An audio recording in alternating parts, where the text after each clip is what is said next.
Moi, ce que j'ai l'intention de parler, c'est de la souveraineté. De déterminer, d'expliquer, d'avoir une approche didactique, une approche pédagogique. Parce que le référendum, c'est une modalité. La souveraineté, c'est l'essentiel. Je souhaite un chef qui va être rassembleur, un chef qui va justement faire le nécessaire pour que le Québec devienne un pays. Alors, c'est parti. Le 6e candidat et le plus important, Pierre-Karl Péladeau, s'est lancé dans la course à la direction du Parti québécois. Et sa priorité, vous venez de l'entendre, et sans équivoque, c'est la souveraineté. Alors, quels sont ses atouts, ses défis? Daniel, Tacha, Michel, bonsoir. Bonsoir. Donc, vous l'avez entendu aussi, Pierre-Karl Péladeau affirme notamment qu'il va être un chef, ou qu'il veut être un chef rassembleur. Est-ce qu'il a ce qu'il faut, Daniel? Écoutez, le Parti québécois n'est pas facile à rassembler. C'est pas toujours dans l'ADN du Parti québécois. Je lui souhaite bonne chance, mais oui, de tous les candidats connus, et je pense bien qu'on les connaît tous maintenant, les 6, il est de loin celui qui peut redresser ce parti, le relancer. Ce ne sera pas facile. La course à la direction sera difficile. Le Parti québécois part de loin. Le Bloc québécois a quasiment été éliminé il y a 3 ans. Le PQ s'est retrouvé à 25 de vote lors de la dernière élection. 8 dans les villes, ancien bastion de Jean Garon. Donc, la côte est très longue à remonter. Il y a un cadre que fixe M. Parizeau, celui de la souveraineté. C'est très légitime. Ça va plaire à tous les souverainistes. M. Parizeau, vous avez dit M. Péladeau. Qu'est-ce que j'ai dit? J'ai cru entendre Parizeau. Peut-être que je me suis trompée. Ouais, c'est parce que je voulais parler d'économie. Oui, c'est parce ça. qu'à l'intérieur de cette souveraineté, de ce cadre de la souveraineté qui est très légitime, il va falloir poser des gestes bien précis. Moi, je ne peux pas imaginer Karl Péladeau être content des finances publiques. Jamais il aurait permis que son empire québécois soit administré comme l'est la province de Québec en ce moment. Bon, Tacha, sur la forme, il a fait cette annonce le jour où on votait à Québec sur une motion de censure présentée par le Parti québécois. Est-ce qu'il faut se surprendre?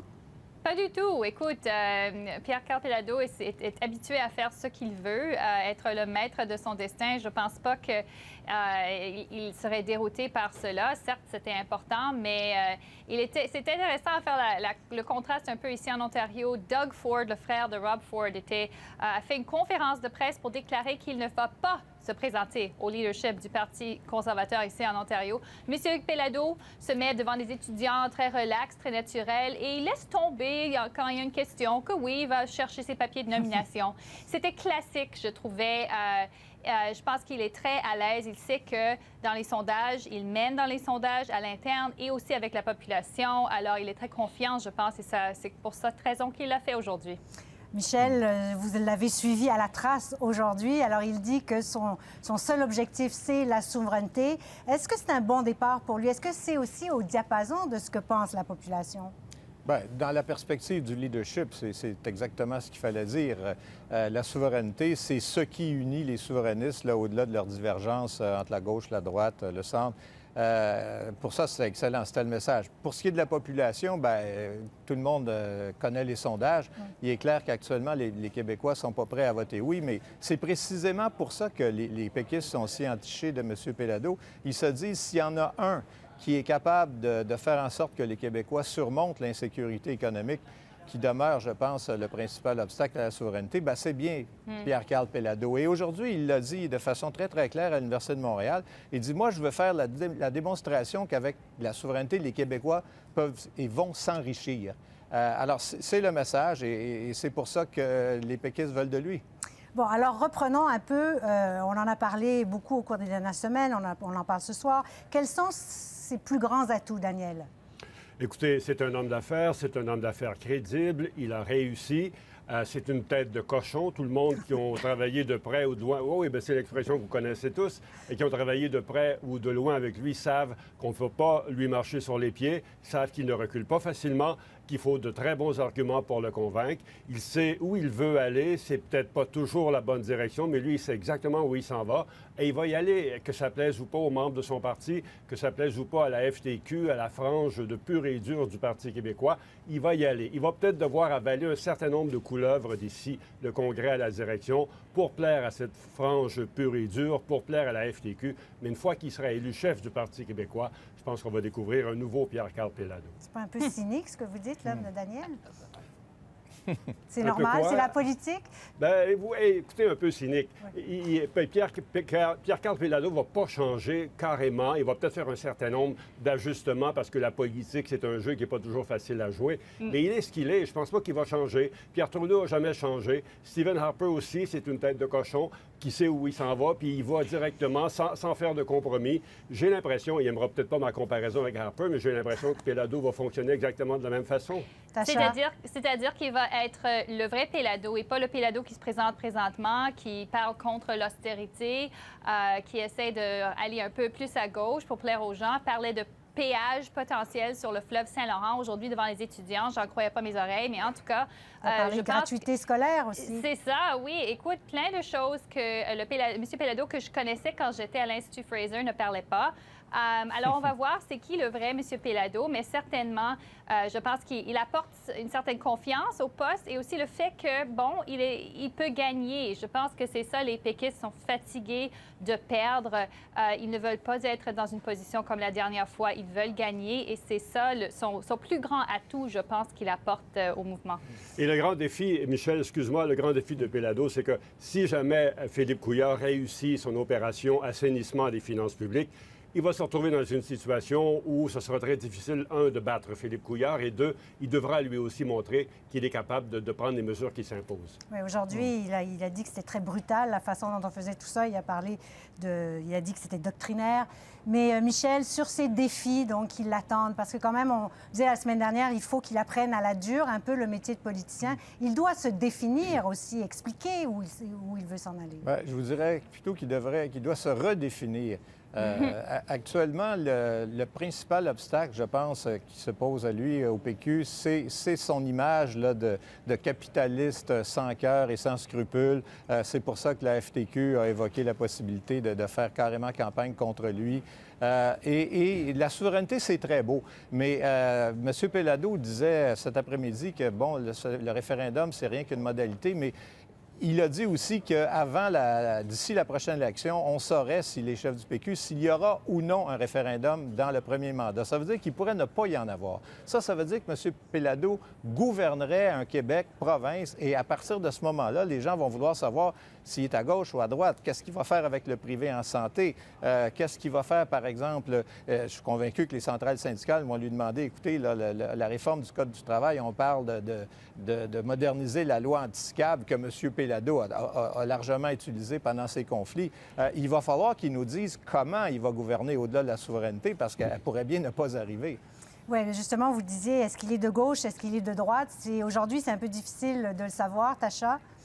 Oui, et je pense que c'est exactement ce qu'il veut. Écoute, c'est vrai qu'il est en opposition, alors il doit s'opposer au projet du gouvernement, tel l'augmentation des frais de garderie.